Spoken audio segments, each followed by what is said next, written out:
Yes, how's it going, everyone? Welcome back to All for United. This is All for United Uncut. How are we all doing on this wonderful Sunday evening? Sorry if you can see my missus in the background. She's watching a bit of Breaking Bad. That's what's going on behind me. Hope you're all doing good. Let me know how you're doing in the comments below. Make sure you're liking the video. Make sure you're subscribing. All that jazz. And as you know, today we're talking about this fella. He was a bit good yesterday, wasn't he? Looked a bit tired, a little bit past it. His legs don't seem to be the same anymore, but he's all right, wasn't he? Yeah. Let me know how you're doing. Let's get into it because I've got some great guests on with me today. Who have I got? Let me actually check. I've got Mark, I've got Stu, I've got Benny, I've got Nat, who's coming as a late sub for that shithouse James. I've also got Slabhead and I've got a Gobshite. So this should be fun. I'll see you all on the other end of this intro.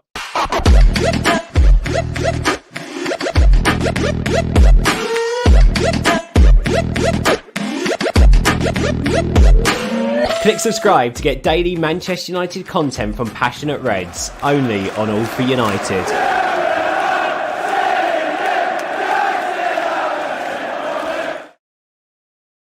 Yes, you absolutely psychopath. Why right now? How much you all doing? Good. Before I begin, hang on, we need to identify who's this. Oh, it's Nat. Is it Nat? No, it's not Nat. I think it's Benny. Let's check. Yeah, it's Benny. That's who it is. Right, Benny, just switch yourself on whenever you need to speak. Hope you're all doing good. Everyone in the comments. Strawberry milk is nice. Here we are. He's here. He's one of our regulars now, isn't he? He's part of the family now. Welcome aboard. Hello, Andrew. How are you doing? Here we go. Dead internet, man. Again. Dead internet. Here we go. John Zay says, evening all, still buzzing about yesterday. What a performance from CR7. We will push it close. We're winning the bastard thing. Right, let's have a chat about it. Cristiano Ronaldo, how good was he? Open to the floor. He was quite excellent, really. I mean, it was a lovely romantic thing that's happened. We've romanticised about this for a very long time, and he came and he conquered. And obviously we'll see a lot more from him. But he was great. It's exactly what we expected from that number 9 now, right?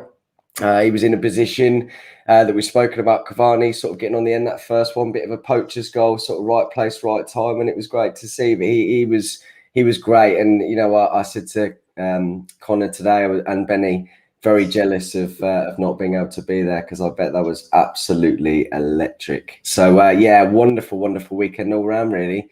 And Ronnie is not past it. He can still run and he can still score goals, and that's what we want to see come this season. Stu is a proper number 9. Yeah, well, anyone can score a tap in, can't they? You know what I'm saying? You can't. I missed an open goal tonight. Absolute shocking. Really, really bad. But anyway, that's it. Do you know something? If you watch the game in real time and you actually watch the replays, out of the 6 people that were in the box at that particular time, Ronaldo was only one that moved. And I'm talking United forwards and Newcastle defenders. Ronaldo was only one that moved. It reminded me very much of Cavani's header, his first goal against Southampton away. The only one on the move for Bruno Scuff's shot. And that's why I keep coming back to we don't have a natural successor at number 9, because you've got to, Greenwood wouldn't be doing that. And I think if we're all honest, we would all admit that. There's no way Greenwood's on his toes. Martial's not on his toes. Rashford isn't on his toes there. And that's the real key element that can take a real number 9 to the highest level. So for me, that was just typified Ronaldo. His second goal, did you see his pace? He's on the move. He's pointing. He knows exactly where he wants it. It's a lovely ball in from Shaw. One touch. And to be fair, the defender forced him slightly wide. So he only had one place to put it, and that was between the keeper's legs. So, look, Ronaldo, people can say what they like about him, that, they can. But a player of his ability, his awareness, his will to win, his drive, I could keep going on about him as a person. We're going to do big things with him this season. We really are going to do big things. And I think the Premier League is going to have to sit up and take notice of us now. They really are. We will win many things if we play like we did yesterday. Can we talk about that 4th goal, by the way? Oh, that was juicy. I think I nearly creamed myself. That is a very bad way to phrase things. I just ended up somewhere. Who went Who went where? Bro, who went where? Who went what? Who went to the game? I'm so sorry. Who went to the game?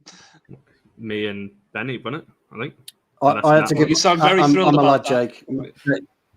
Yeah, Jake was there. I couldn't Your drive. lad I had a Jake couple of went things I with got to Connor do. and Ben. No, he went instead of Stu. He went instead of me. He spoke to Connor on the way, actually.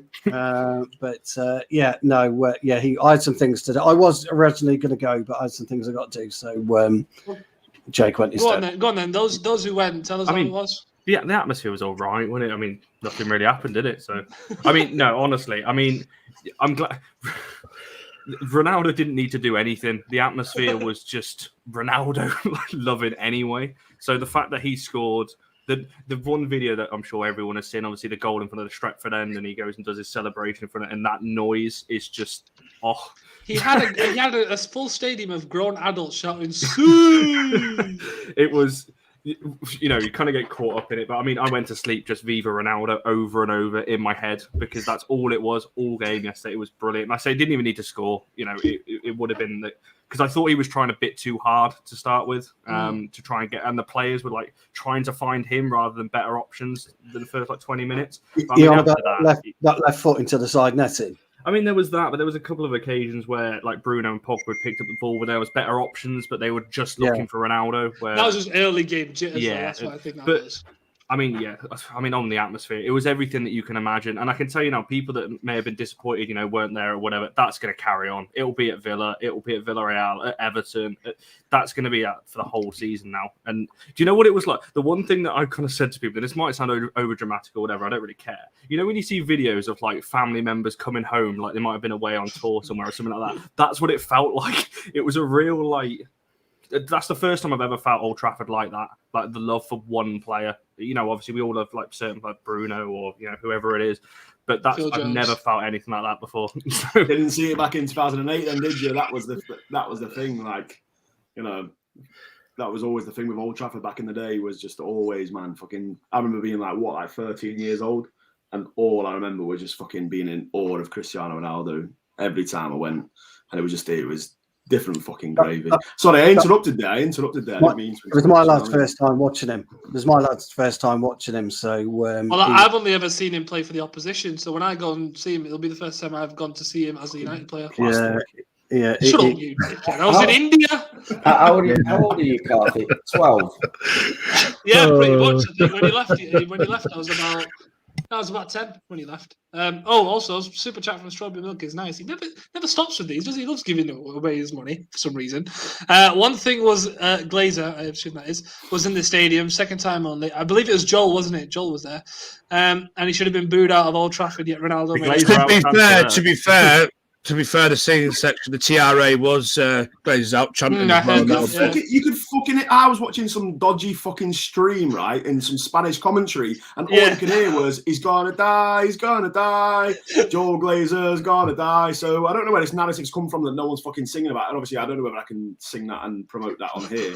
We don't promote bodily harm to anyone. By the way, too late. Here comes the disclaimer. I'm just referring to McNay's journalism law volume, 74 or whatever it is. I'm not condoning violence, but the fact that this nonsense came out and everyone was just like, they're not singing now. Is that, bro, we did nothing but sing. You can hear it on fucking like every stream. Yeah. I'm interested, Benny, to hear your reaction on what you thought the atmosphere was like, because you said to me and my mate when we all met up after the game that you didn't think it was better than Leeds. So, did you not think it was as good as people? Leeds was loud. This one was a little bit more. I think people were a little bit more like Ronaldo's back. It's like it was like starstruck a little bit. There's a lot of people around me like proper starstruck. Ronaldo's here, a lot. As you said, a lot of people have not seen him. I mean, I'm old enough to remember that. I was 16 years old the first time when he made his debut at Old Trafford at Bolton. I was there. I was a bit older. I was there, but I was a bit older. You're about 30. You're about 47, weren't you, Stu? Well, maybe-ish. Ish.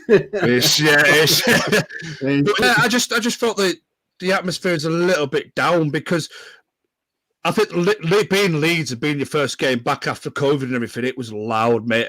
Everywhere was jumping, everywhere was singing. and I just thought the atmosphere it was just a couple of notches down. And I just think it's more to do with people being starstruck, and a lot of kids were like, "It's Ronaldo," you know. There was a kid a couple of rows in front of me. It's funny you should say that.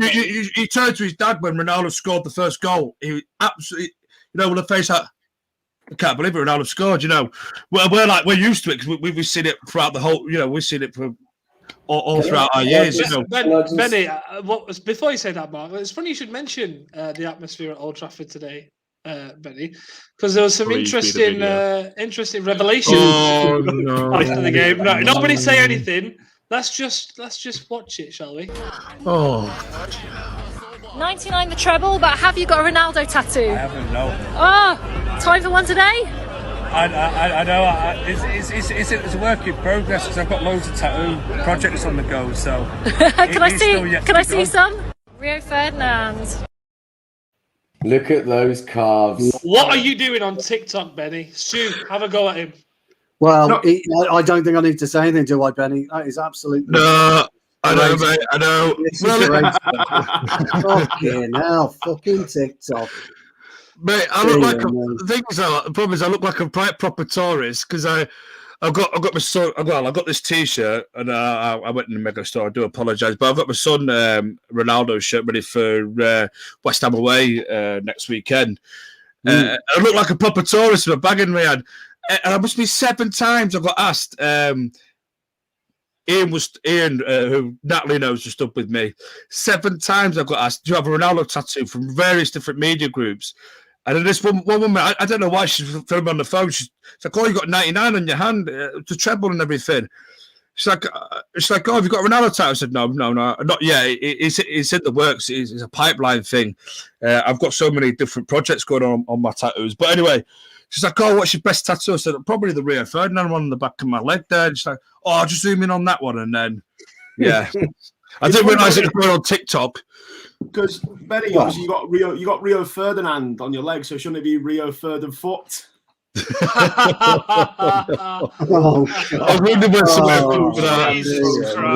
was terrible. That was almost as bad as fucking Deal Burton, but you know. Yeah.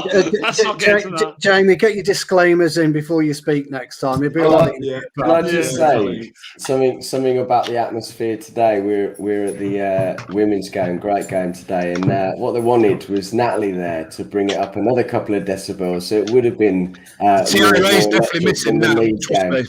Mental stuff. I mean, I was, I've COVID and all that's happened. I can't go to as many men's games as I want to, with the way that it's all structured and stuff, like coming out your bank and trying to save.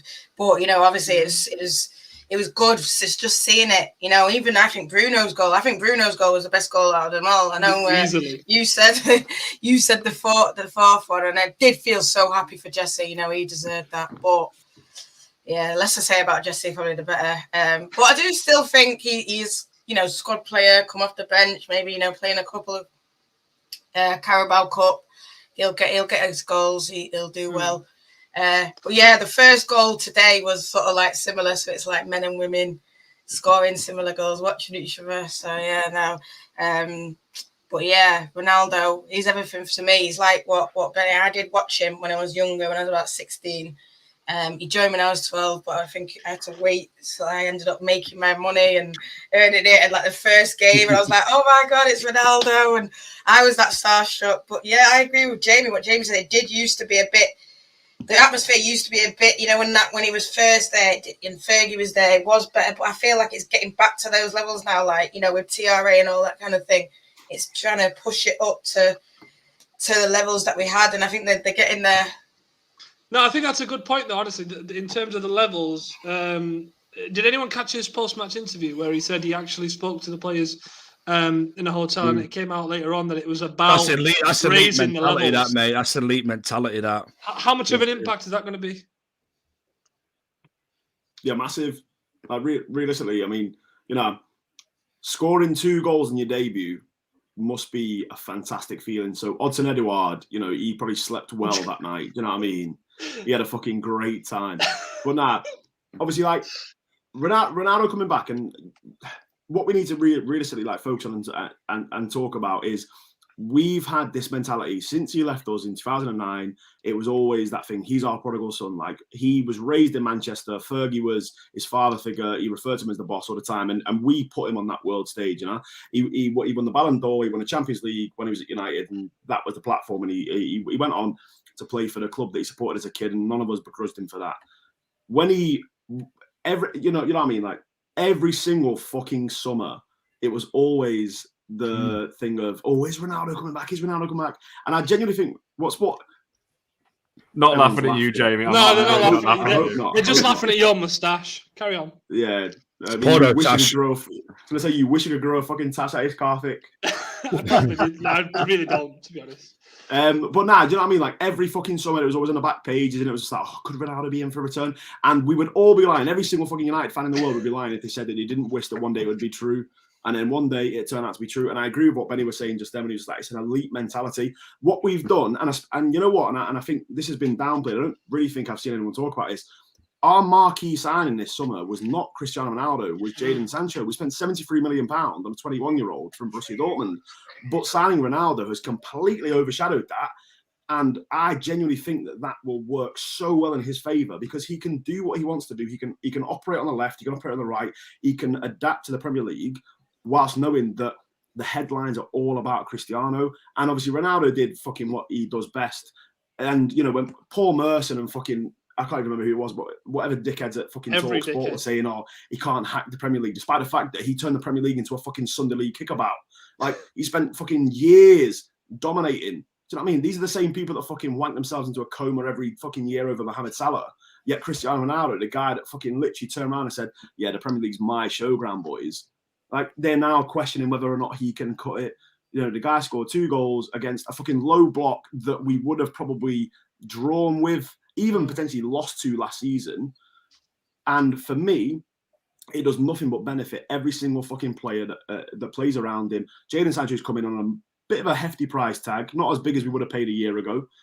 Jadon Sancho's coming, and you know, and again, and I'm not saying that his performances have been poor whatsoever, because he's been adapting, but he's not had the best performances for, you know, in the first 4 games that he's featured or whatever. But what this will allow him to do, what it will allow Rashford post-surgery to do, what it will allow Greenwood to do, what it will allow Martial to do to even some extent, you know, is they can operate under the radar, under the headlines of one of the greatest players of all time, and he will take that pressure, he will take the headlines and allow everyone else to get better around him.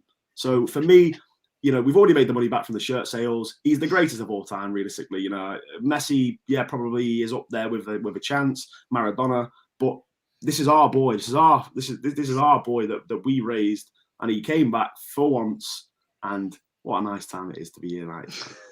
No, to be honest, at that point that you made there about, you know, the rest of the players having less pressure on them is such an important one, because just imagine you're Jadon Sancho walking into Old Trafford and you go, bloody hell, I was going to get the number 7, I've not got it. So they wanted me to have that pressure, and now I'm a marquee sign. And then you just see Ronaldo walk through the door and you're like, oh, thank God. Because you know what the media is like, and you know that if Ronaldo wasn't here, Sancho would be getting pelters already for not having scored, for not having got an assist yet. And not only does it take pressure off him, you know, mentally, but on the pitch, he takes the defender away from him. You saw it a couple of times in the game. Ronaldo would drag a defender away, and Sancho was free for a pass. And that little tweak there will give someone else an extra 5-10 goals a season. And I think that's just so much more important. Obviously, it wasn't all about Ronaldo. There were other people on the pitch, so let's talk about them. Rafa Varane, big bad Rafa Varane. How good is he? He might be the sign of the season. Champions League Varane. Come on, not big bad. Genuinely, I think he might be our sign of the season. Stu's going to be chewing a wasp here, isn't he? Yeah, I am. Yeah, I thought he was poor for the goal. No, come on. No, he was. If you look at his position, he was done for it. He was. So was Harry Maguire before it as well. Yeah, so was Luke Shaw, I think it was. So was Harry Maguire, and so was Nemanja Matic. So what he should have done is not go to San Maximan, because as soon as he went to San Maximan, the pass was on. You've got to sometimes. If you let him go, he runs at you. Yeah, but you got to hold your fucking nerve sometimes. When you're playing centre back, you've got to hold your nerve. The idea of a good centre back. Look, he had a great game. I'm not saying he had a great game. I'm saying on that particular incident, he was poor. And sometimes You're not saying he had a great game. Bloody hell, Stu. No, I said he I'd had a like great. to see Stu play centre half in the Premier League against. Oh, here we go. Don't start. Don't start. No, he'll start him off now. Jamie, it's not even that. It's common sense. You know, if you look at when he played against Traore against Wolves, the 2 or 3 times that Traore went around him, Varane took 2 or 3 steps back, turned slightly to the side. He gave Traore a decision to make. Okay, make a decision. Either come at me or lay it off. And he laid it off on every occasion. This time, because Maguire is out of position, he got himself out of position and he panics. That's the first time I've seen him panic, a centre-half panic. And sometimes you've got to hold your fucking nerve. You really got to hold your nerve and make some Maximan really do something. The way that Varane's body shape was, if you look at him, he's almost falling. He wasn't in prime position. He was almost falling. So it was an easy flick for San Maximan. And by the time Varane had realised what was happening, Marquinhos, or whatever his name, he was in. Do you not think it was a bit of a mix-up between him and Maguire, though? Because for me, what it looked like and I've watched it back, Varane was actually closer to the initial tackle on the halfway line. And Maguire, I think it actually took Varane by surprise that Maguire went. So then Varane's like, oh, shit, I've now got 2 players to deal with. And when you got Sam Maximan running at you anyway, who we all know is... Stand your ground. But he did.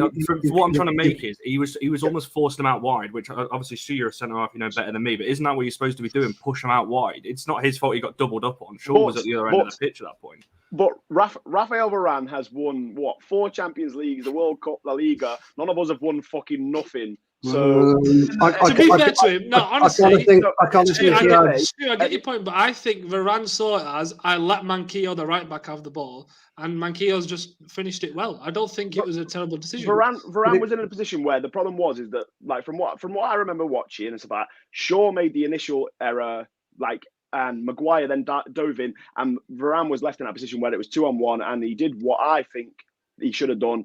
He challenged the ball and he gave, Sir Maximan a choice to make. Does Sir Maximan try and beat him, or does he lay the ball off? Unfortunately, this time the ball went to Manquillo. De Gea might have done better. He might have been able to cover that back post. Jamie, and at the end of the day, a fucking ex-Scouse fucking Jamie, if he dropped 2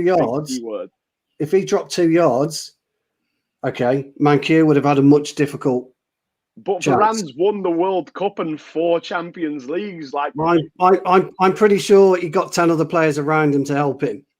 You know what I mean? Which our players didn't. He's used to dealing with defending against the best players in the world. Yeah, and at the end of the day, he's a fucking Rolls Royce defender. He's only going to get better for us. And you're going to let those issues. He won every aerial duel that he came up against that game. Rolls Royce, he got that wrong.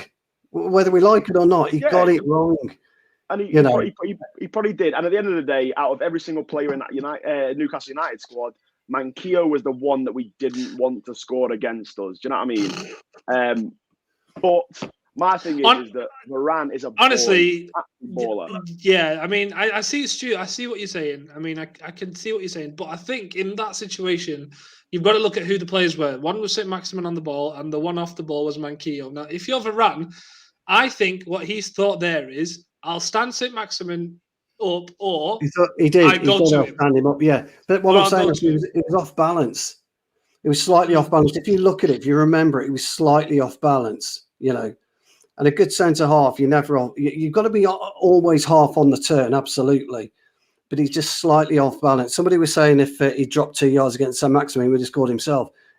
Not necessarily. What he might have done was give San Maximin a shot, which is then given De Gea a better chance, maybe. Would you not say that surely giving Manquillo the ball there would have given De Gea more of a chance because of the angle as well?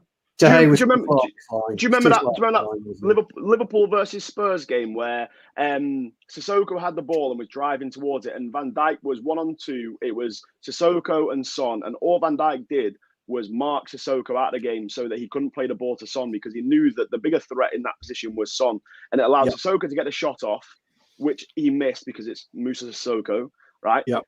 And I genuinely think that is similar to what Varane did. Is he made that split-second choice that a defender has to make? Is who would you rather be the threat with the ball? Alan St. Maximin, who is genuinely, he might play for Newcastle at the minute, and you were, in a bit of an issue. But he's one of the best wingers in the league, realistically. Can't Would you shoot. rather would you rather him have the ball or But he like can't Mark shoot. said, Javier Manquillo? I'd have had Sam Maximum have it because he can't shoot, Jamie. He can't shoot. Sam I understand what you're saying. But then You're talking about if St. Maximin scores? What's your argument there? Because St. Maximin's the best. Hold on, come on, Jamie. You're a smart lad. That's a bit of a poor thing to say, isn't it? If Sam Maximum scores, what's your argument? Come on, it's like then if Joe Linton had popped one in or whatever. Look, he's a good player, Joe Linton. What I'm saying is, at that particular time, if Varane had gone back 2 yards, either let Sam Maximum have a shot, he would have pushed Manquillo deep. That's all I'm saying. Now, I know what you're saying, split second. I get it. I've been in that situation myself, but just on this one. In the Premier League, yes, Stu. Yeah, well, in football, I'm talking in football in general, aren't I? It's irrelevant whether you play fucking under eights, the Premier League, or joking, whatever. Stu, I'm only joking. Football's football. I know, but football's football. The only problem I've got is a lot of our fans think Varane can't do anything fucking wrong. I'm not saying he does everything wrong. I'm just saying he got caught and his defending wasn't great for the goal. That's all. To be fair, some of these comments are going on about Matic. Matic for me is too immobile. He's too static. His legs are gone. Had he read that ball, to anticipate the Almiron, advancing like Jacob O.C. was saying there. My problem all game was Matic and his movement. It's so static. We've really got a problem there in that sort of DM role when there's no Fred and there's no McTominay. Maybe Donny van de Beek said he could play number 6. Maybe we'd have to look at Donny van de Beek there. At least you've got legs there. My main problem with Matic being there on his own, because we know that Paul Pogba is not going to defend for his life. Although Paul Pogba does do a little bit. He's not interested in getting into the mucky, the nitty-gritty side of it. Matic for me is great, but he needs legs around him. He needs someone with legs. Like in pre-season when he had Donny van de Beek next to him, against Everton. It worked really well because Donny van de Beek did all his running for him. Matic didn't have to think about running. All he could do is just lay the ball off side to side or forward or backwards. He didn't have to worry about, chasing the opposition, having to then go and burst up the pitch, 10, 15, 20 yards, Because the other main problem with Matic is when he gets the ball, we're going forward, he's absolutely awful. It takes him about 10 years to decide what he's going to do. The amount of times that Sancho, for example, was open and Luke Shaw were open in space, Matic has got the ball and he's there going, I don't know what I'm doing. It's really slow, and then he knocks a 2-yard pass to Pogba. Then Pogba's going to spray it 20 yards because we all know Pogba's got that sort of vision, or Bruno's got that sort of vision. I just think that Matic, I like Matic, don't get me wrong, but I just think his legs have gone a little bit. He needs them. He needs that runner around him. And I think we should maybe look at Donny van de Beek. I don't know how long, especially with the Champions League game coming on Tuesday, I don't know how long McTominay is looking like before he can maybe start a game. He'll probably get a 15, 20 minutes against young boys, I should imagine. And Fred, I don't know. I just wonder if he might try Donny van de Beek in the Champions League. I know we're going to come onto it at we'll get into the show, but I'm just not so sure about Matic, to be fair. Mark, you look like you wanted to jump in about Matic. A couple of things actually. I will jump in about Matic in a second. Now, I just want to say I don't disagree with what Stu's saying. Okay, first of all, very quickly on this point, defenders make mistakes. Okay, split-second decisions are very difficult. Okay, and I think what people are trying to say here, and this is no disrespect to you at all, Stu, we want to see the positives in this situation. I think he was on the whole in the games that he's played, he's been outstanding and a real breath of fresh air. Now, what I want to say about Donny van de Beek, and I had this conversation with someone the other night. Now, I feel if you had someone like him that isn't quite ready to play in the number 6 role, if that's what he's deemed to play, I still think it's going to be a little bit further forward. I think that we would probably chase in the game a bit more. Okay. It was only because we were on the front foot, okay, that Matic was better. I actually thought he had a very good game on that day, but I think because we were more on the front foot, he was able to tidy up. He had a bit more time on the ball and he was allowed that possession. Okay. Now, if Donny had started, we might have gone behind. Donny came on. He actually played very well. But the reason why he played very well, and again, not a criticism to him, I think he just needs a bit more time, unfortunately, is because we were going forward at a good pace. We were playing attacking football. He's not having to do any of that defensive work. And his movement, even for the 5 minutes that he came on, 8 minutes in the end, was fantastic. Now, yeah, on the whole, listen, it was a great game. And I'm going to go on to Matic a little bit now. I actually thought he was very good. Our completion rate for passes was 90%. I totally get what you're saying, Benny, and I don't disagree with you. I think the point is he cannot do this for more than one game a week at a very push, okay? But he had a bit of rest, he had a bit of time, and I thought actually on Saturday, the play style suited him.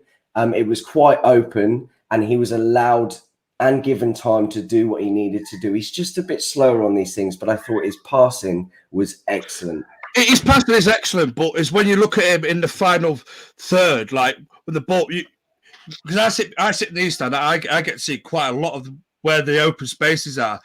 And a lot of times Luke Shaw was open, because obviously Sancho tucks in a little bit. Luke Shaw's always open. Ball comes to Matic, and it takes an eternity for him to decide what he's doing with the ball. These progressive these stats show that he can pop a ball around, but a lot of his passes are like 2-yard passes to the side. And when he does go forward, it takes him an eternity. And everybody in the East Stand was like agreeing with me. It's like he should have played about 30 seconds ago. 30 seconds ago, Luke Shaw's in a great position. And when he does play, if I did knock it out to Luke Shaw, there's a couple of men around him again. You know what I mean? So it's like I think his brain works. He's definitely got a great footballing brain, no matter Nemanja Matic. But I just think his legs are not working with his brain. He's a little bit slow. Well, he's a bit older now, isn't he? And I think he's a bit older relying on Matic to be your number one CDM. Obviously, you're not gonna get the best out of him. I think that, like what Mark says, the opposition probably suited him. We were going forward, we were attacking. Yeah, it was a bit nervous. I think a bit of everyone made a bit of mistakes lead up to that goal. I think probably we saw it coming. There was times where I thought they could have had goals before maybe, but it is what it is. I think the way we came back from it, that's what I like to see. I like to see that it was 1-1. Heads could have gone down, and maybe a couple of years ago that would have happened. Heads would have gone down, and then Newcastle would have got second one. But I think now just the difference that we've got in attack is just. I know we've talked about attack, but the difference, Ronaldo and all these kind of guys make, I'm confident now, going into games. We used to go into games thinking which United's going to turn up, and we do still sort of now. You do still sort of see it with the CDM, and then like Maguire and Varane. I think he has been a top defender, but there'll always be those one or two little mistakes. But now I'm just more confident that if a mistake does happen, that they'll rectify it and then they'll go on and then dominate. Yeah, and just to jump in there as well, and I don't want to start any arguments or anything like that. Obviously, we're talking about Matic's issues and Varane's issues. Are we forgetting that we fucking won 4-1? Do you know what I mean? Shut up, Jamie. We didn't play perfect football. Do you know what I mean? It's such a fucking football Twitter issue. Do you know what I mean? When it's like we could spank a team 12-0 and someone would turn around and be like, "Oh yeah, but Luke Shaw was out of position for this attack here." It's like, bro, this is what football is, man. Stop with the over-analysis. Stop with the fucking expected goals and just watch what's in front of you. And that's why, and that's the thing that I hate about fucking football Twitter and stuff like that, is that everyone sits there and they go, "Oh yeah, but when I play on Football Manager and the Trek Artista fucking defensive centre forward does this," it's like, bro, don't set you off. Yeah, but you know what I mean? Yes, Javier Manquillo scored against us, which was an issue, and we probably shouldn't have allowed it, and it made the game 1-1. Matic, to be fair, in my opinion, Matic had one of his best games in a United shirt for the last 18 months yesterday. I genuinely thought he was all right. I think there are frustrating sides about him. If we could sign 26-year-old Matic tomorrow, I'd take it in a heartbeat. But at the end of the day, we need to understand that football is not a perfect game. It's not this fucking game of chess that everyone seems to understand it is. And yesterday was a fun fucking game of football. Do you know what I mean? I loved watching the progression of the ball. Varane played some fucking naughty balls yesterday. He picked the ball up. Good at that, Varane. And genuinely, do you know what it is? He is Lindelof that can fucking defend. Like, Jesus Christ. Those splitting balls that Lindelof used to play diagonally to Marcus Rashford, and everyone used to rave and suck Lindelof off about it, yet Lindelof would then concede because fucking Dwight Gale would be at the back of him. Like, Varane doesn't do that. Like, I've not seen that from him yet. Yeah, he picks the ball up, he plays that split diagonal pass, he distributes the ball really well. Harry Maguire was, again, apart from the mistake for the Manquillo goal, Maguire was dominant. He was really good in the air. We looked a threat from set pieces. When was the last time you could ever say that? And again, Sancho grew into the game. Mason had a quieter game than usual, but he still looked bright as fuck. We got to saw Donny on the pitch. Jesse Lingard scored a fucking goal. As a fucking United fan, fuck me, what more could you want other than a clean sheet? Like, Jesus Christ, unless we'd have fucking turned around and brought Eric Cantona on yesterday. Like, it was all round a fucking really good day. And I just think that people need to stop overanalyzing, Matic's positioning. We all know that the 6 is a fucking troublesome position for us, and that we need to go out and invest and buy somebody that can be the long-term. Unless your name's Phil Jones. No, we and don't. buy that. We're not playing Phil Jones in the 6. The guy played for the fucking under-21s against Arsenal and lost. Like, Jesus Christ. Because he wasn't played in the 6. Not in the number 6, though, was it? Irrelevant. But you know what I mean? Like, irrelevant. I sat there scrolling through, and it was just people moaning about certain stuff and analysing this and analysing that. Bro, we won 4-1. Ronaldo came home to Old Trafford, scored a brace. Jesse Lingard scored. Bruno scored a fucking naughty goal. Varane was incredible. Luke Shaw was looking good. David De Gea seems like he's back to his best.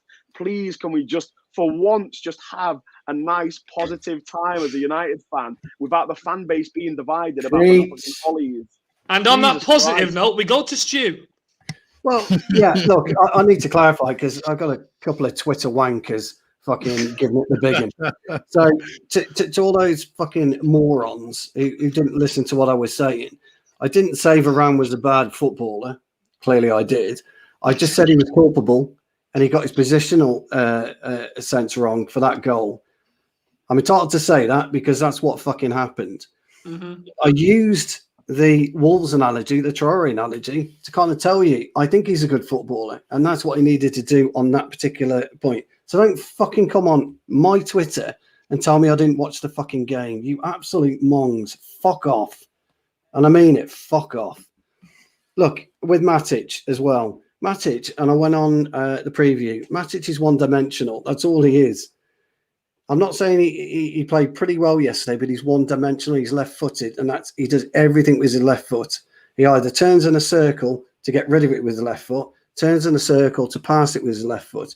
He's just all left-footed. I thought he did okay yesterday, but to be fair, Jamie's absolutely right. We won 4-1. We had it was a great performance all around.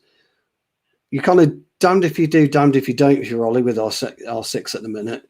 It doesn't matter who you play in there. They're either going to have a poor game or they're going to play quite well. And people will say, well, why didn't we play him all the time? But at the end of the day, I thought Matic was okay yesterday, just a little bit one-dimensional. Yeah, I'm a bit fucking pissed off with morons who don't fucking listen. Right, leave them alone. Leave morons alone, Stu. We don't need to address clowns. The last thing on Matic I'll say is the only reason people criticise him, right, is because he's Charlie's in the comments saying he's one of the top stats in progressive passes, which might well be the case, but I think the issue is the speed.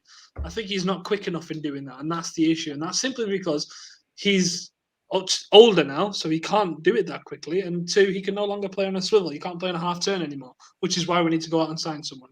So no one's saying Matic is terrible. It's just that he's not what we need at this minute, and it's someone that we need to use sparingly when we can. Just the last thing on yesterday's game, I want to talk about Jesse Lingard. Nat, you brought him up earlier in the show, and you sort of said the less said the better, and I want to know what your thoughts are, because there seems to be a story there. I do like Jesse. I'm not going to lie. Everything, the whole days, I love it. But I sort of, when I heard Gary Neville say what he said, I agree with him. I think, yes, I think he's going to come good. He's a squad player. But I do think he should be playing week in, week out. And, there's talk that he's rejected a contract. I think fair enough. But then it's like, well, he had that opportunity. But he's here. So I think I don't want to see him run out his contract when he could have gone. But then it is what it is.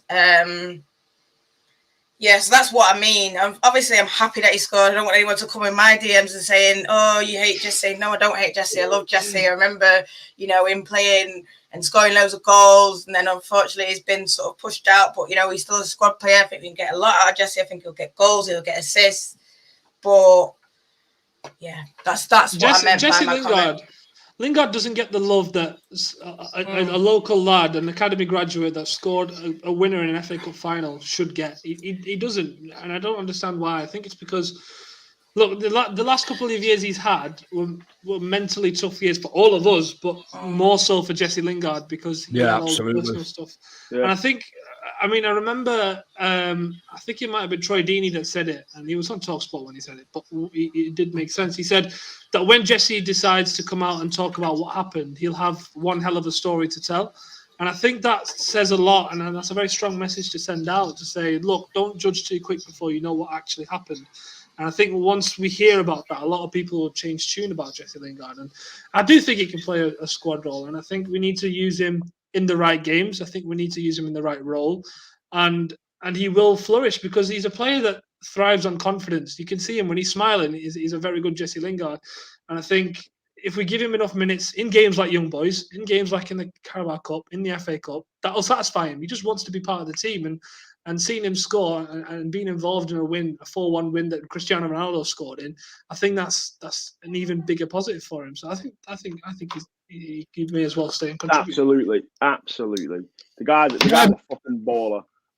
My mate summed it up yesterday at the game. He was like, "I'd rather have a Jesse Lingard than a Dan James." Jesse Lingard, you're gonna get goals, you're gonna get end products, you're gonna get somebody that's there willing to try for the shirt. I'm not saying Dan James didn't want to try, but I'm glad that Jesse stayed as well, though, because I think Jesse will prove a lot of people wrong, and I think it's good. It's a good option to come off the bench as well. Last 15-20 we're chasing a goal. Who's going to be there doing all the running up the top end there? He offers something a little bit different, to your Brunos, to your Mattas, to your Matiges, to your Pogbas and that. It's a little bit different, and he's versatile. He can go out on either side of the wing as well. It's good to see him back again, smiling again. Enjoying his football. I think the loan move to West Ham did a world of good, by the way. And I'd have to applaud David Moyes, because I don't know what the hell David Moyes said to him, but he got the absolute best out of Jesse Lingard when he was at West Ham towards the back end of last season on loan.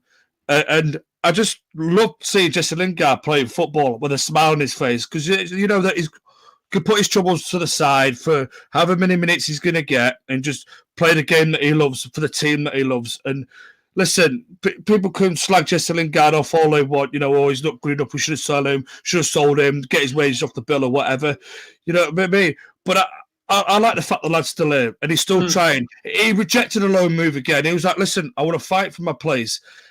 I'm here now, and we talked a little bit earlier on about Ronaldo coming back in and galvanising the place, what we do for like Sir Marcus Rashford, your Mason Greenwood and that. What do you think it'll do to someone like a Jesse Lingard? It gives him more of a boost as well. It gives him proper energy as well.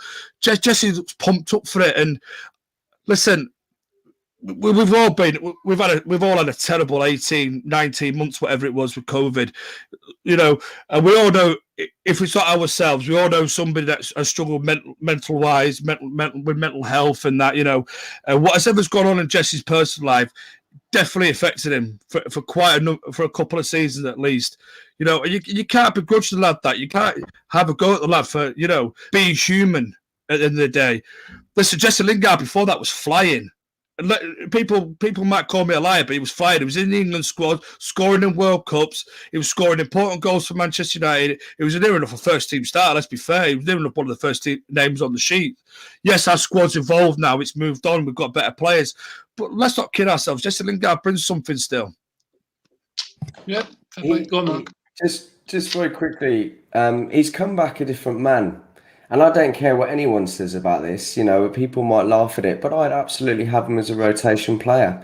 He looked excellent yesterday. And when you have a Jesse Lingard like that, and Benny, you summed it up absolutely perfectly. It's raring to go. You could have to Dan James, but he works incredibly hard. Am I going in and out? Yeah, you are. Oh, you dickhead. No card tickets, yeah. You laughed too soon. As well. Yeah. Oh, I'll come back. this. Go on, carry on, man. I back 100% what Mark's saying there, and it's just like, you know what? I'd go even one further than what Benny said when he said, "Oh, you'd rather have Jesse Lingard than James." I'd rather have fucking Jesse Lingard than Alexis Sanchez or fucking Di Maria. Do you know what I mean? A boy that gives his 100% every time he comes on that pitch, and that's one thing that nobody can say that Jesse has never given. Every time he comes on that pitch, he fucking gives it because he knows what it means. And again, the FIFA generation, the football manager generation, have ruined genuine, like, in the same way that, you know, and I don't want to get into the McTominay debate here, but lads that are from the local area that join the club and then give 100%, they might not be the most gifted naturally. They might not fucking score 20 goals and get 20 assists or whatever, but they fucking give everything. And fuck me, we need them in the squad. We need people like that. You know, can you imagine fucking Lingard being the one that puts an arm around fucking Alanga, puts an arm around Diallo, puts an arm around that Hannibal or something like that? And it's like, oh yeah, I remember when I joined the club first, you know, and takes them under their wing. And that's where they fucking show their benefit. Jesse came on and fucking scored a goal against Newcastle yesterday. What a start to the season for him. And I hope he proves his worth. And I hope, you know, these fucking little dickhead fake top reds or whatever they are that say that he's not good enough to play for the shirt can fuck off. Go back to supporting fucking Nottingham Forest or whoever it is that Goldbridge supports. And, you know, we're done. To be fair, though, look, every team, look, even at Fergie's great teams, you always have the underrated players. Your Darren Fletchers, your John O'Shea's, your Phil Neville's. Exactly. People, you imagine if you had them these days, people lose their absolute minds. It's like, oh, we should sell them the rubbish. But these players always won league titles, always won Champions Leagues. The game that we beat Arsenal fucking 8-2. Can you imagine if the fucking top Reds saw the cleverly and Anderson that fucking game?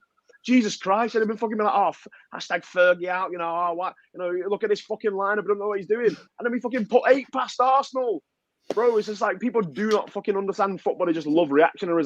Right, speaking of putting 8 past people, we're going to put 8 past young boys on Tuesday. So let's look at. Oh wait, that's. We all know how it turned out last time we played them. That sounds well weird. Let's be careful with how we refer to this game. But what are we all expecting from young boys? And what kind of team do we want to see? Because surely we can rotate a little bit in that one. Well, you want Jesse and Donny and Tom Heaton in there. Yeah.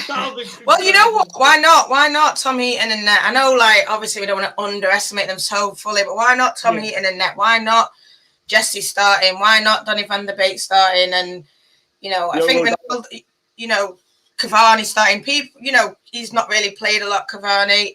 Obviously, I know there was he came back late and all this, but you know, that's a game where I'd like to see him start. You know, because I don't think anyone's. Then there's questions to be asked. Yeah, I don't think anyone's forgot about him. But obviously, like we said before, everyone's looking at Ronaldo, and I feel like it will still be that hype, but maybe it might fade away now. And we're going to look like, well, anyway, us Reds will look at it more. Obviously, the Ronaldo mafia will still be like Ronaldo, and I'm probably semi in the Ronaldo mafia, 1% in the Ronaldo mafia, so I'll still be looking at him. But to be fair, we'll probably still start him because he's missing anyway. But I do like to see, you know, like I said, a bit of.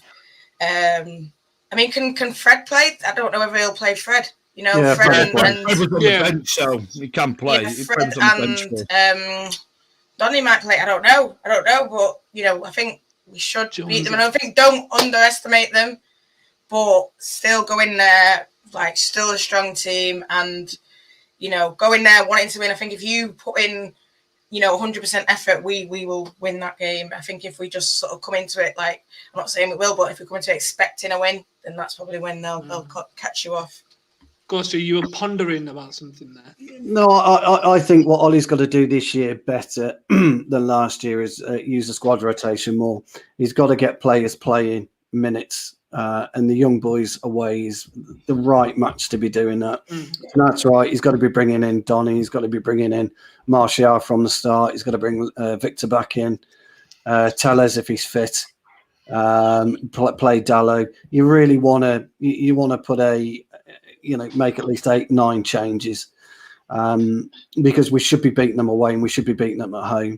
But Ollie last year made the fatal mistake of not playing these players and not giving them enough match fitness, and he's got to start doing that. So I think young boys away is the perfect way to do it, because we're going to pick up injuries over the season, give Jesse a start, and these players need match practice. So Yeah, I would make as many changes as possible, 8 or 9 at least. A name that's not been said, Charlie's just thrown in. Diogo Dalot deserves a chance. I did say Dallo, but Did you? Oh, sorry, I must have cut out my internet shit. Nobody fucking listens, do they? Sorry, Ben. No swearing. Sorry, Ben. No. To be fair, no, I do agree. I'm glad you said Dalot then, because I think he deserves a go. No, he does. Tellers needs a run out. Donny definitely needs a run out. Jeez. Martial needs a run out. Jesse needs a full run. Fred will need a game again. There are players that need a game. I would play Heaton as well. I really would. Go on. I would. No, I'd play him. I don't think we need to play De Gea. I don't think Henderson's fully fit yet, is he? So he's not. No. Yeah. So he wasn't on the bench, so wasn't he? I'll play Heaton in the Champions League. Go on. I don't know whether is Bailly still quarantined. Is he fit? Oh, that's a good question, actually. Yeah, I don't know. I'm pretty sure he was on the bench for Newcastle Bailly. Was he? If I'm not very much mistaken, he might be an Eric Bailly, Victor Lindelof pairing. Yeah. Either way, I would certainly make 8 or 9 changes. Get these players playing immediately, and then just see where it takes us. So Champions League Heaton. I agree. I agree with everything that everyone's said, right? And the fact that we all do what us as United fans do. We look at young boys and go, that's a fucking easy dead rubber game in the Champions League, even though we all know what happened last time we fucking played them. Yeah, exactly. We all know what happened last year, right? My issue being is that when we make these 8 or 9 changes, we make these wholesale rotations that we all deem before the game is necessary, when we sometimes end up losing to them, all of a sudden everyone goes, this is why these players shouldn't play. And we get stuck in that fucking sorry Ben. And we get stuck in that horrible vacuum of our rotation players don't play for a long time. They play a single game and maybe we lose, maybe we draw. Yeah, everyone's exactly right. right. And all of a sudden they don't play again because they're deemed not good enough. Alex Telles is definitely good enough to be a rotation left back. Diogo Dalot is definitely good enough to be a rotation right back. Eric Bailly, Victor Lindelof, both of them mistaken them, but they're definitely good enough to be our backup centre halves. Tom Eaton, Dean Henderson, whoever you want to play there. We have a very good second 11. But again, we have a very reactionary fan base. We have a very reactionary sort of, Twitter sphere and social media fan base. And if we put these 8 or 9 changes out there and the result doesn't go the way that we want it to against young boys, then what we end up in a position is that everyone then blames the rotational changes. And it knocks players' confidence. You look at like Tony Martial, we were saying about how Jesse Lingard's a confidence player. So is Anthony Martial. And there's still definitely a player in there. And there's no coincidence that when we stripped him of the number 9 when Zlatan came in and we pushed him out to 11 or whatever, and his confidence dropped a little bit, and then his confidence picked up again when he picked up the number 9 again. I think he's a victim of confidence. So if we put him out as the starting number 9 or on the wing, if we bring Cavani back in the starting 9, and we don't play the same way they want because these are the players that are on the fringe, then we as a fan base need to sorry Ben. We as a fan base need to watch how we react to that and understand that these are the fringe players that they need that confidence. Like, do you know what I mean? Again, have such a good squad depth, and it's time for us to understand that these players need that time and confidence to build up and just to give them some patience. You see, what we could do with that, Jamie, is we've got West Ham twice, haven't we, in the space of 4 days or something like that. So we can play a different side against young boys, go back to the starting 11 against West Ham in the league, and then play that young boy side against West Ham in the cup. Because ultimately, that's what you're going to have. Yeah, and that's how rotation should work. And that's how it should work properly. And we can get away with that, I think. And making sure that the likes of Hannibal come through, because obviously, let's be honest, Hannibal does look different gravy. Do you know what I mean? Like making sure that we are promoting the blood through the ranks. But again, we have a responsibility as a fan base to just relax a little bit sometimes, because honestly, it knocks me sick when you think that these young players or these little fringe players, and even and you know what? And I'm shitting myself for when Rashford comes back post-injury for that first game, because I know full well that if he doesn't hit the ground running post-injury and score 3 and assist 7, that there'll be sections of the fan base that have that backing on social media that'll rip him apart and be like, and why? And also, sorry, this is really off topic. I don't expect an argument or a debate here. Why are we the only fan base that seems to be fucking divided about 2 different players? We're the only fan base that seems to be fucking Martial FC or Rashford FC. Why can we not just be one fan base? Why does it always have to be which player you're backing? Jesus Christ. Paul Pogba is one of the greatest players I think I've ever seen in a United shirt. The guy scored, the guy's had 7 assists in 4 appearances. He needs 14 more assists in 34 league games to break the assist record, and yet we still have like members of our fan base arguing whether he's a better player than Bruno Fernandes. Why does it matter? They play for the same team, man. Speaking of matter, he might play on Tuesday. Grow up. Clown. Jesus Christ. Absolute gimps, man. Absolute gimps. Like, you all remember the days, obviously, when we used to have Berber, Tevez, Ronaldo, and Rooney, right? 4 absolute world-class players. And obviously, we don't speak of that snake realistically these days, but 4 world-class players, right? Can you imagine if football Twitter had been as big as it was and then, and you had like, some gimp with the Twitter handle, Berber season, and like, it was like fucking the hashtag Tevez season or whatever, arguing about which is the better player. We just enjoy them. Why can we not do that now?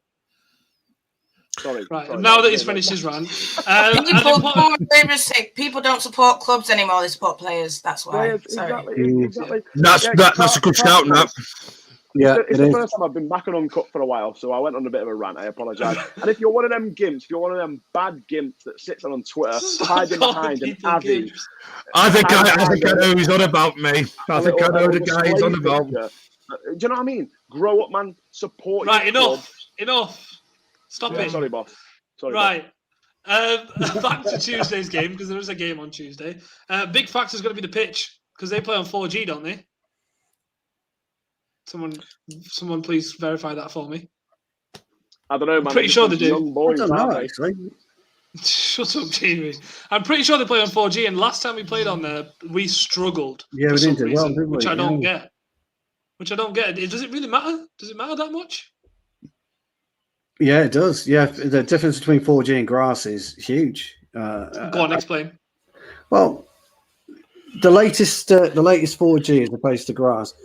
Grass is more of a natural roll. 4G tends to be a bit thicker than grass. I'll probably get people. Yeah, that's exactly what we'll get off other people, other wankers on Twitter. Oh, is it really? Fucking morons. It's a little bit thicker. So and it'll bounce a lot higher, so it's a lot sturdier. So you'll have to get when you play 4G, you've got to get your passing exactly right. Sometimes with grass, because the undulation on grass, you can get it slightly off and it'll still goes to where it needs to go. But with 4G, it's a lot flatter. Beer's a bit thicker. Footwear's different.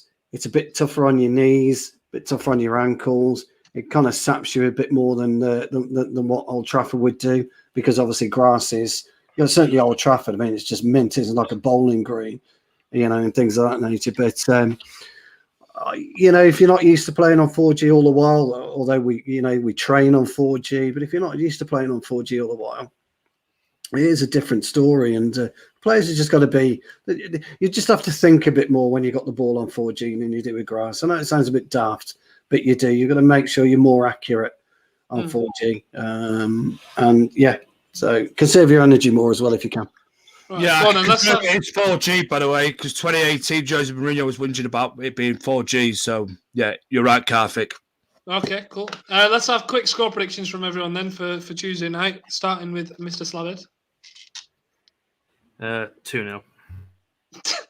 So solid. Short and sweet. Short and sweet. Go on, Ben. I'm going 3-0. 3-0. Go on, say 4-0. No, 3-1. Jamie, go on.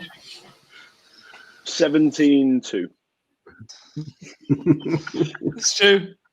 I think we'll win 2-1. Really? That tough? Oh, okay. Yeah. I think Now, to be fair, if we're playing a rotated team, it probably is going to be that kind of game. Go on, Mark. 6-0. 6? Jesus. Yeah. I think it's going to be quite a comfortable one. I think we'll win 4-0 and Ronaldo will score a hat-trick because it's the Champions League. And he loves it, doesn't he? He loves the Champions League. Nat, women's team, what have we got this week? Well, this week it's international break. Obviously, a few of the lads came down. It was a really good game. So it's on the 20. I don't even know when it is, but it's 26th, isn't it? 26th, isn't it? Chelsea. 26th, Chelsea. So as much people get down to Leeds Sports Village as you can. Obviously, these 3 boys, Connor, Stu, Mark, first time, they love it. So, the more. How much is the ticket? Because I want to get down. £6. £6. Love it. Oh, bloody hell. Jamie, You could turn up, Come, Jamie. Jamie. Come down. But you have to go to Lee. That's the worst part about it. Do you know what I mean? know, Like, what an horrible place. They Lee need is. your support. You know, we need to beat Chelsea. City have just lost, so United, you know, could be both winning the league. Come on. I'll always back the club, no matter who it is. Tell you what, I might try and get to that one. If my match ends early on that day, I'll try. I'll bring my missus as well. I'm sure she'll come. It's only £6. There you go. You know how to show a girl a good time. She'll be going if she does agree to that. She'll be going to the men's match on the Saturday and the women's one on the Sunday. There you go. Everyone's happy. Sorted. Lovely stuff. So that's Sunday the 26th. What time? 12:30. 12:30, isn't it? It's an early one, yeah. Yeah. Right, you've got plenty of time to prepare for that one. Then everyone in the comments. We'll I'll see you all I'll then. get the train from York. What? I'll get the train. You from live in York? You know I live in York. No, I don't. Oh, I thought you were in Manchester. I thought it was a Mancunian lad as well. I'm a sounds like a Mancunian man. lad. I've lived You're in York for 5 years. Yeah, I'm from Wythenshawe. I swear you told me you lived in Poynton. No, I dated a bird from Poynton. God, there's a big difference there, isn't there? Jesus Christ! Right, okay. Quick, don't let him go on another rant. One thing about dating birds from Poynton. Oh, come on. To be fair, we've gone through everything I need to go through, so it's just a free for all at this point. So if you want to rant about girls from Poynton, go for it, mate. She might be watching. Even more reason to. No. You'll be in trouble then. Unless you still speak to her. I think we've done all ranting tonight, haven't we? Yeah, to be fair. I'll see you all again in about 4 months when I make my next appearance. and another rant. Bloody hell. Jamie, you need to shoot, don't you? So say bye and fuck off. Oh, yeah. Thank you very much, everybody. I hope you liked the rants I went on. Make sure you tell Carthing that his internet's shit. So I've survived an entire show since the intro, mate. So I don't know. He has. Yeah, he has. Lovely to see you all, and I'll see you all again very soon. See you, dude. In a bit. Take care, Mark, pal. You're very handsome. Mark, you're so handsome. I've got about 10-15 minutes left in my schedule, so what do you want to talk about till then? Stu, did you play football? I don't want to talk about my team because we had a terrible game. Yeah, you got beat, didn't you? Quite heavily, didn't you? Yeah, we lost 4-1. We were 1-0 down at half time, and I thought, we're all right here. And then we went 4-0 down, and then we got into it, scored a goal, and then we came off. But we were the better team, by far the better team. We got beat by a bunch of 21-year-olds tonight, unfortunately. Why are you always playing against people that are younger than you? Because you've still got to test yourself in life, haven't you? To be fair, at your age, most people are younger than you, aren't they? Well, everyone's younger than me. I mean, but you got to test yourself, haven't you? I much prefer playing kids. It keeps you sharp, keeps you focused. But I did miss, and I missed an open goal tonight. It's fucking embarrassing. It really was. I was about to sweep it in. It kind of like come off my left heel and onto my right shin. And it was poor, absolutely poor. So, but it was good fun. What are you fucking laughing at? You play Spin Boys every week. Nothing. Yeah. Nothing. Oh my god! That really tickled me. Which one? The Fred Woodward one? No, you say I much prefer playing with kids. But you said playing against. You said against, so it's fine. Sorry, Ben. I'm going to fucking swear now. But if that fucker puts it out of context, I'm gonna fucking next time I'm on, right, Mr. Out of Context, get on this fucking show. He's not going to do that. Don't hide behind the Twitter handle, pal. Come on the fucking show. We've got audio. Let's see what fucking balls you got. Come on the fucking show. Put it into context for some people. Our WhatsApp group blew up on Wednesday due to out of context making a lunge at Stu. Hang on a minute. Charlie, is it you? Well, perhaps you better speak, Charlie. Speak. You won't be in big trouble regardless, mate, if you are. Maybe they're already on the show. Yes, Labed, you've been quiet today. We already know who it is. It's Brown Knight. He's not in the comments tonight, so there ain't going to be no video tonight. You wait a couple of days, there'll be a fucking video out there. So we know it's Brown Knight if you're watching, because you will be watching, because you'll be clipping it up to put on your out of context account. So okay, come on the show. Come on the Easy, fucking show. no, Jesus Christ, don't tell him that. He'll start messaging all of us. He already was on messaged one everyone time, I today. think. Was Me it? and that already know that pain. Months ago, months and months ago. All right, Yeah. let's not start talking about Brown now. Yeah, sorry, go on. Let's not start talking about him. I did want to mention something, but I can't remember. Oh no, Stu, you were telling us. How did your match go? Yeah, so we got beat. What was it? 7-4, I think. It would have been 7-5 if I'd scored. Yeah, 7-4. It was all right actually. I quite enjoyed it. Well, it would have been 7-7 if you scored 2. What does that mean? Well, you know, everybody has an off night, and tonight was an off night, really. You know, You've been saying this for a couple of weeks now. Yeah, I've not been playing. You're losing the old magic, boy. You're losing the old magic. Yeah, sometimes it happens. You know, you can go through 3, 4, 5, 6 games, not particularly playing well. You got to play yourself back into it, as I always say. Oh, Max froze. Look at him. Oh. Oh, he has as well, yeah.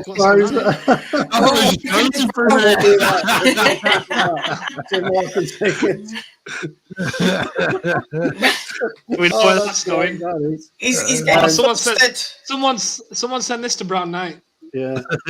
Yeah. Someone send this to the. I'm gonna. You know what? I'll send it to the out of context account. You've got to, like I always say, you've got to play yourself back into form, haven't you? So I've got to kick it back tomorrow night. So we'll see how we get on. Dad's be dad tomorrow night, so a bit more my age. Oh, fucking Carthy's done it now. No, he's back. Yeah, you're in. I mean, I'm still in. I'm still in. Speaking of playing back into form, Stu. Speaking of playing back into form, we're at the end of our show, and I've not done it yet, so I need to do it.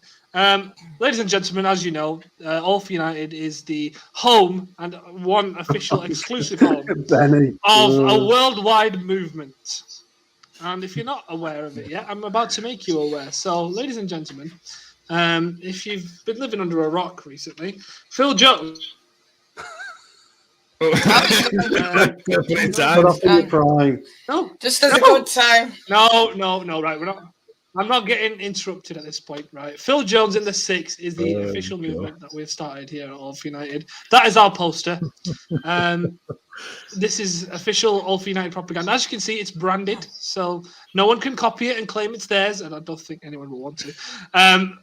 But this is our movement, so please tweet me with at All for United, at Mr. Carsham, it's right here, and hashtag Phil Jones in the 6. We've got another follower of the movement here, Mark.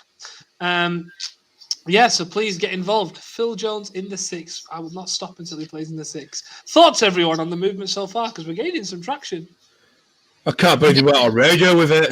Yeah, I heard you on the radio talking. All I did was I texted Gaz saying, until when this is a topic on Talking Balls, I know I've won. And then he went, we'll do it tonight or it's sound.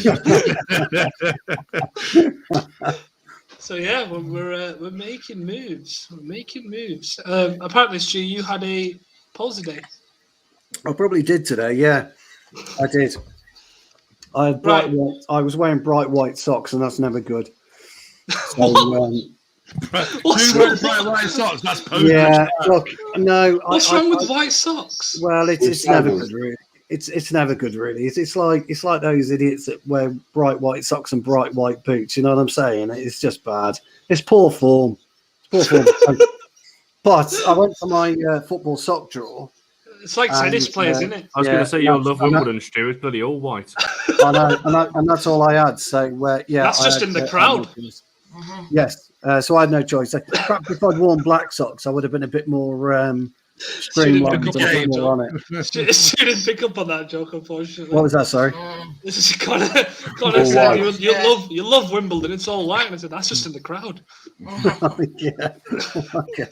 All right. And on that slightly racial note, on that slightly racial note, I'll thank you for coming on this very weird show, everyone. Thank you. Oh, what's that? Go on, let's give it some. Let's give it some love. Honor, the best fullback. Yeah, Spanish Queen. Let's go. Women and men. Number 17, like Fred. Is she Spanish? Yeah, Is she? but Honor? she's good. Yeah. She's Spanish. How do you pronounce her surname then? Bache. Not Battle or Badger. Badger. I'm not even going to try that. It looks like I kept reading it as Battler, and I was it's like, spelled Battle in it, or Battler, yeah, something like that. Yeah, It is what it is. I can't pronounce my favourite player's surname anyway. I know it's Maria, but I can't. Just say Thor. Thor. I'll just call her Thor. I'll just call her Thor. Yeah. Thor. Outstanding.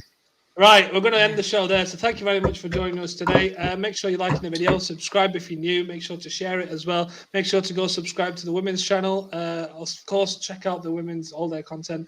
And of course, get to the game. There's 2 games that weekend, obviously. Saturday, United men's, Sunday, United women's. Go support the team. One club, one love. And of course, support the movement. Phil Jones in the 6. I will bring it the poster one more time. One club, one love. You have to own it now. Hashtag Phil Jones in the 6. And of course, Cristiano Ronaldo's back. He is the undisputed GOAT. Yeah. No. Steve. Right, we're here. Who's Steve? Our context, we're coming for you. I said stay. How can I end this in a really ridiculous note?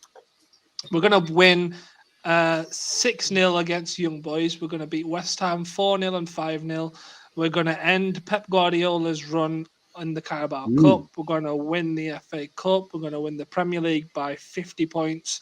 And we're going to win the Champions League 4-0 against Liverpool in the final. And I will see you there. Have fun. Phil Jones in the 6. It's going to happen. I promise you it's going to happen.